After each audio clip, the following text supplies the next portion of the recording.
Tantor Audio, a division of Recorded Books, presents Deadly Silence, a Detective Jane Phillips novel, by Omj Ryan.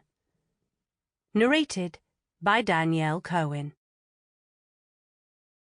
1. She hadn't changed much. Older, of course, and a lot heavier than when he had first known her. Since she wore a hat and scarf against the winter weather, most of her face was covered, but there was no denying it was her. Even as a young girl she had carried herself apologetically, and the years seemed to have amplified her timid posture. She scurried along the dark street now, as if hoping to avoid human contact. She did not notice him step out of the alleyway and slip in silently behind her. It wasn't the first time he had followed her home. The walk from the church to her house took the usual 5 minutes. This evening, though, with the bitter wind biting to the bone, she appeared to be in a hurry. Careful not to get too close, he watched from the opposite side of the street as she fumbled with her keys on the doorstep of the large Victorian terraced house, a moment later stepping inside. A creature of habit, she busied herself switching on lights and closing the curtains in the front rooms before heading into the kitchen. At the rear of the property, he positioned himself in his usual spot, in the shadows of the alley that ran along the back of the house. While the homes on either side enjoyed open-plan living rooms that opened onto smartly decked gardens, hers remained locked in the past, tired and dishevelled, in need of some TLC. Despite her insistence on closing the front curtains, the kitchen shutters always remained open, and for the next hour he watched her potter about before eating her evening meal alone at the breakfast bar. He checked his watch. 7:30 p.m. With the school run complete and the majority of commuters already home, this was the perfect opportunity.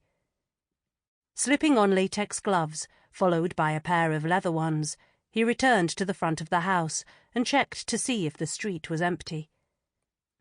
With a final glance, he walked up to the front door and pressed the old metal bell, which rang feebly in the hallway. He waited, attempting to appear as casual as possible, all the time careful to keep his face hidden from sight. He heard footsteps in the hall, then the heavy lock released as she pulled the door open on its chain. "Can I help you?" she asked, staring quizzically through the gap. "Susan Gillespie?" "Yes." She looked him up and down. "Have we met?" He smiled warmly. "It's been a long time, Susan, I'll grant you. Have I really changed that much?"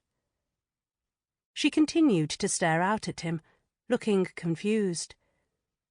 "Surely you remember me and my pajamas. You and the gang loved them, as I recall." He chuckled. "Please, Susan, don't leave me hanging here." Her expression changed, replaced by a slow dawning of recognition. "Winnie? Is that you?" "The very same." He doffed his cap and bowed theatrically. "Well, I never. It must be 20 years since we last met." 28, actually." Susan stared at him uncertainly. "Would you like to come in?" He smiled. "I thought you'd never ask." She unchained the door and ushered him into the hall, where he waited patiently for her to lock it again. "Can't be too careful these days." "Quite." She squeezed past him and headed for the kitchen. "Would you like a cup of tea?" she asked over her shoulder. "Coffee if you have it." "I don't drink it myself, but I think I still have some in the cupboard. Noel likes it. You remember Noel, don't you?" "Yes, of course." He followed her into the kitchen. He had only ever seen glimpses of it from outside, but after so many nights watching from the alley, he knew the layout well.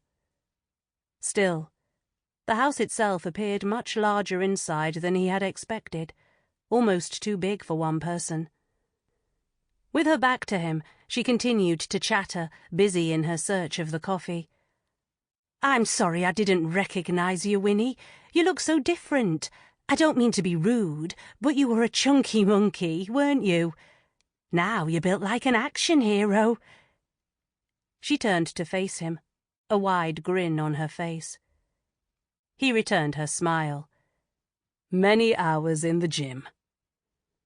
Susan opened a cupboard door. "The coffee's in here somewhere." He pointed to her left. "What about that one?" She followed his direction and stepped over to the farthest corner, exactly where he wanted her. He removed the leather gloves. Glancing over at the window, he took what he needed from his jacket pocket and stepped forwards. "You must be psychic." Susan grabbed the jar of coffee from the top shelf and turned to face him. "Something like that." His words sounded muffled through the surgeon's mask pulled tightly across his face. For a moment Susan looked confused. Then terror filled her eyes as he raised his right hand towards her face. She tried to speak, but was immediately silenced as he pumped 2 large sprays from the dispenser directly into her nose and mouth. A second later, he stepped forwards to catch her as she dropped like a stone towards the floor. In the living room, his final preparations were complete. He dragged an old armchair in front of his victim, who he'd cable-tied to a chair he'd retrieved from the kitchen. Still unconscious, she sat slumped in the middle of the dimly lit room, the single lamp casting long shadows across the floor. Taking his seat, he inspected the transparent plastic bag in his hands with forensic attention. He pulled it back and forth, testing its strength. He was sure it would do the job. He checked his watch. Almost 8:30 p.m. Time flies when you're having fun. Exhaling heavily, he sat in silence and waited for stage 2 to begin. Sometime later, Susan began to stir. When she realized where she was, she bolted upright, shock written on her face. "Welcome back, my dear." She stared at him, wild-eyed. What is this? What are you going to do to me?" "Exactly what you did to me." "But I didn't do anything, Winnie." "Precisely. That's the whole fucking point. And don't call me Winnie. I always hated that stupid nickname." Susan remained silent, continuing to stare at him fearfully. "Are you scared, Susan?" A tear rolled down her cheek. "Yes, I am." "Good," he purred as he leant in and wiped the tear away. "They say animals can smell fear. But do you know? I swear I can taste it." He licked his finger. Susan began to sob uncontrollably. He smiled as he heard liquid dripping noisily onto the carpet. Same old little Susie, crying and wetting herself. He walked over to the fireplace and picked up a photo of an elderly couple in his gloved hand. With his back to her, he examined it closely. "I remember this used to be your mum and dad's house. Is this them?" Susan nodded. "What happened? Did you lock them in a home?" Susan controlled her tears long enough to speak. "They died within 12 months of each other. Mum went first, and Dad couldn't cope." "Died of a broken heart, did he?" he asked sympathetically. Susan started sobbing again. He put the picture back on the mantelpiece. "I never knew my father," he said coldly, then walked back over to her. He stood behind her and took out the plastic bag again, then held it above her head. "Right, Susan. It's time to tell me the truth." He pulled the bag over her head so that it covered her nose and mouth. Standing over her, He watched in awe as she writhed in panic, the plastic forcing its way into her airwaves. His heart raced, and adrenaline surged through his body as he held it in place. After 15 seconds, he pulled it off. Immediately, Susan gasped for air, spit running down her chin. "Come on, Susan. The truth." She was crying like a child now. "The truth? About what?" "About why you didn't do anything. That's what." He pulled the bag over her head again, holding it longer this time. Her screams were muffled as she involuntarily sucked the plastic in and out of her mouth, her legs kicking against the carpet. Finally, he pulled it off. "Tell me the truth, Susan. Why didn't you do anything to help me? We were supposed to be friends." He waited for her to speak as she desperately sucked in air. I couldn't," she wailed.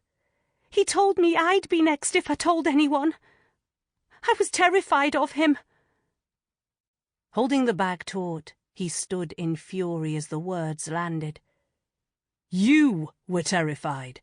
How do you think I felt for all those years?" He pulled the bag over her head once more. Her whole body fought for air, every muscle straining in the hope of finding oxygen.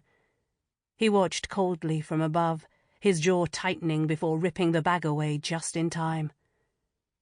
She heaved and gasped, her mouth dripping with saliva, and she began bawling like a distraught child. "Please, you have to believe me. I did try, once, but he was too powerful. I'm so sorry." He stood in front of her, then knelt to stroke her cheek gently. "Yes, he was powerful. And evil. And you did nothing to stop him." "I know I did wrong. I should have spoken out." She broke down again. "Believe me, I ask God for forgiveness every day." "Oh, it's a little too late for prayers, Susan." "I'm begging you, please let me go. I won't say anything, I promise." His voice was almost tender now. "I know that, Susan. You never do." He pulled the bag over her head one last time and held it there as her body thrashed from side to side. As he stared into her eyes, the energy coursing through him was almost overwhelming. As her lungs finally ran out of air, she stopped moving and her body came to a complete rest. With his hands still gripped tightly around the plastic, he was aware of a deadly silence that now permeated the room. It was almost deafening. He turned his gaze back to Susan. Her dead eyes stared through the condensation that clung to the inside of the bag. He checked her pulse to be certain she was dead, then withdrew a roll of black duct tape from his pocket. It was time for stage 3. 2. Detective Jane Phillips slammed on the brakes, narrowly missing an oncoming car as she attempted to cross a busy junction. She had suffered one of her flashbacks and hadn't seen him until it was almost too late. The wound in her chest chafed against her seatbelt, a constant reminder of her terrifying ordeal just 6 months ago. She wasn't right yet, and she knew it. Sticking to the speed limit, she drove the remaining 10 minutes without incident and arrived at the house shortly after 3 p.m. She killed the engine and sat for a moment, breathing deeply. "Come on, Jane. Get a grip of yourself." Putting on her game face, she stepped out of the car and strode over to the Socko tent, where she pulled a set of protective overalls over her charcoal trouser suit and black boots.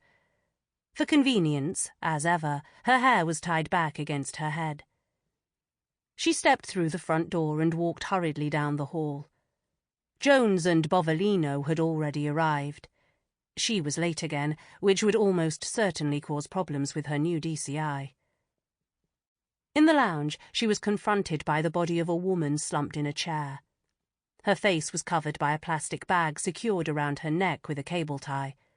4 strips of black gaffer tape had been used to create an X over each eye. Jones and Bovolino were inspecting the room. Their white protective suits appeared incongruous to the rest of the scene. Jones' wiry frame was drowned out by the baggy material, while the man-mountain that was Bovolino looked like a huge balloon, filled to breaking point. "Jesus, Bov, could that suit be any tighter?" she said as she approached. Both men turned to face her. "Gov," they said in unison. She lowered her voice. "Where's Brown?" Jones pointed across the room. "In the kitchen, with Evans." "Jesus, Evans doesn't mess about, does he?" "Just been made up to senior CSI," Jones replied, "trying to get on the right side of Brown." "Does he have one?" Phillips gazed around the room. "Do we know who the victim is?" "Susan Gillespie," came the sharp Glaswegian tones of DCI Brown, emerging from the kitchen. "Detective Inspector Phillips, how good of you to finally join us." Reluctantly, she apologized. "Sorry, sir, I got held up." "Of course you did." Brown's dislike of Phillips was so evident that even Susan Gillespie might have noticed it. Brown had taken charge of the team after Phillips had been demoted to inspector following the Marty Michaels case. Despite catching the mastermind responsible for a killing spree that had shocked Manchester, she had broken the law in doing so. In such a high-profile case, an example had to be made. Vigilantism would not be tolerated in the force. Now she reported to DCI Fraser Brown. Originally from Glasgow, he had transferred to the Northwest 15 years ago, and he and Phillips had clashed many times. Their contempt for each other was widely known and evident for all to see. Brown stepped closer, his lack of height making him look ridiculous in his billowing Socko suit. Phillips believed his small man syndrome was one of the many things that made him so unpleasant. "Right, now we're all finally here, let's get on with solving this case, shall we? Jones, what do we know so far?" "Well, sir, there's no obvious signs of forced entry. There's 2 coffee cups and a biscuit tin next to the kettle. Nothing appears to be missing, and there's no outward signs of a struggle. From what we can see, there's no indication of rape or sexual assault." "We'll know for certain once we get her on the slab," Evans chirped in, clearly trying to make an impression. Brown ignored him. "What do we know about the victim?" 43, single, lives alone, no pets." "Who found the body?" asked Phillips. "Her brother," said Jones. "When she didn't turn up for work at the family accounting firm, he called around and let himself in with his key. Approximate time of death is early evening last night," Evans cut in. "Could it be a sex game gone wrong?" asked Bovolino. There was a pause, then Jones responded. "We'll need to check her sexual history. Maybe the brother can give us some idea of the kind of life she lived behind closed doors." Brown rubbed his chin, attempting to look intelligent. Phillips had seen him do it 1,000 times. Each time she had to fight the urge to slap his hand away. "Right," he said. "Phillips, you carry on here with Jones and Bovolino. I have to get back to the station and brief the chief super. This is not your run-of-the-mill murder case, so we need to manage it carefully. If one sniff of this gets to the press, there'll be panic across the city. We can't have innocent women murdered in this manner." "How do we know she was innocent, sir?" asked Phillips. "Does she look like a criminal to you, D.I. Phillips?" "Well, admittedly she's not wearing a mask and carrying a swag bag." Jones and Bovolino attempted to stifle their childish grins, which didn't go unnoticed by Brown. Phillips continued. "Isn't it a bit early to make assumptions on who Susan Gillespie was and what might have brought the killer to her door?" Brown stepped in closer to her. She was at least 2 inches taller than him. "Don't get funny with me, Phillips. Instead of acting up in front of the gang, why don't you use that smart mouth of yours to find our killer? And fast. I don't want a case like this hanging over my head. And not a word to the press. You got that? Phillips stared him in the eye. Yes, sir. Brown wagged a finger at Jones and Bovolino. And the same goes for you two clowns. Sir, they both replied, as Brown turned and made his way outside, shouting for Evans to follow him. Prick, mumbled Phillips. Jesus, Gav, why do you do it? Jones asked in his South London drawl. Do what? Wind Brown up like that. It's not going to help you get back to DCI any quicker, is it? I know. He just gets to me, that's all. Such a bloody weasel. He's been here less than an hour and already he's making assumptions about the victim. He'll do anything to get the case closed and off his desk. True, but he is our boss. It doesn't help any of us if you two are constantly at war. Okay, I hear you. I'll try to rein it in. Promise. Good. Thanks, Gav. The three stood in silence, staring at Susan Gillespie's body. Then Bovolino finally spoke. You're right, though, Gov. About what, Bov? He is a prick. Phillips burst out laughing. She playfully slapped Bovolino's cheek. You don't say much, Bov. But when you do, it's always worth hearing. 3. Susan Gillespie's brother lived just a short walk from Susan's house. Unlike the grand Victorian family home she had inherited, Noel had bought a new build. Judging by the colour of the brick and the height of the hedges surrounding the garden, it had been constructed at least 20 years ago. A black 3 Series BMW sat on the drive. As they walked to the house, Phillips noted the private plate, NG 58. At that moment her phone rang, and she tapped Jones on the shoulder, signalling for him to wait. She stepped away to take the call and returned to the driveway a minute later. Everything all right, Gav? Yep, I just needed a quick word with Don Townsend. The hack, Don Townsend? The same. What the bloody hell are you doing with a shark like him? Don't worry, I know exactly what he's like. As the saying goes, keep your enemies close and all that. Jones shook his head. He's bad news, Gav. Nothing good can come from it. Actually, it can. That little snake has just agreed to help me with a police finance issue. Finance issue? Since when have you been interested in budgets? I happen to think funding is something all officers of Her Majesty's police force should take an interest in. Jones looked at her sideways. What are you up to, Gav? Phillips smiled. Nothing. Merely ensuring the public know how hard their local coppers are working day in, day out to keep them safe. She reached the front door and rattled the metal knocker. Noel Gillespie answered almost immediately, and as the door opened, Phillips was struck by his haunted features. From the limited intel she had, she knew Noel Gillespie was a couple of years older than Susan, but for a man in his late 40s he looked a lot older. Mr. Gillespie? Yes? D.I. Phillips and D.S. Jones. Both flashed their credentials simultaneously. May we come in? Of course. Gillespie moved back inside, and Phillips and Jones followed him through to the lounge room. Can I get you some tea? That would be lovely, said Phillips. Jones will give you a hand. With the clatter of mugs and spoons ringing from the other room, Phillips took a moment to survey the space. Judging by the plethora of family photos adorning the walls and various surfaces, Gillespie was a family man with 2 teenage girls. Mercifully for them, both looked like their mother, who was surprisingly attractive considering Gillespie's hang-dog appearance. A well-ordered bookcase in the corner of the room was partnered by a cabinet bursting with DVDs. Neither contained anything that jumped out, just a variety of popular fiction, kids' books and mainstream movies. You still taking sugar, Gov? asked Jones, re-entering the room ahead of Gillespie. She turned to face him. Given up?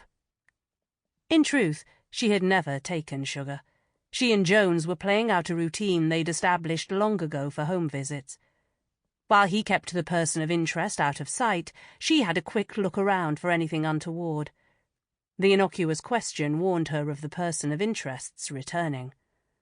So far, this time, she'd found nothing of note. Gillespie chose the armchair, so Phillips and Jones took a seat on the adjacent sofa. After a few polite sips of tea, Phillips carefully placed her mug on the small table to her left. Jones followed suit and pulled out his police notepad and pen. "Mr. Gillespie." "Please, call me Noel." "Noel, can you tell us how you came to discover your sister's body today?" Gillespie took a deep breath and exhaled, steadying himself. "Take your time, Noel." "Susan didn't show up for work this morning, which wasn't unusual, as she often suffered from terrible migraines and IBS. When she was particularly stressed, her attacks would come quite regularly." "And she had these attacks recently?" "Yes. A lot of our work comes from SMEs, and tax returns for them need to be in before the end of the month." "SMEs?" "Sorry, Inspector. Industry jargon. Small to medium enterprises. Businesses with less than 250 employees and a turnover ranging from 20,000 all the way up to 50 million. Having said that, those kinds of clients are out of our league." "I see." Gillespie continued. "We're pretty manic at the moment, and Susan never was good with stress." "And what did your sister do for the business?" "Office manager. Kept us all on track." "So, if the absences were a regular occurrence, what made you check in on her this time?" "She was off ill quite a bit, but I nearly always got a text first thing to explain why. Very, very occasionally, she wouldn't text until late morning if it was a migraine. Looking at the screen would make it worse, you see. But today I hadn't heard anything, and it was after lunch. So I rang the house phone. It's next to her bed. Even when she was very poorly, she would always pick up.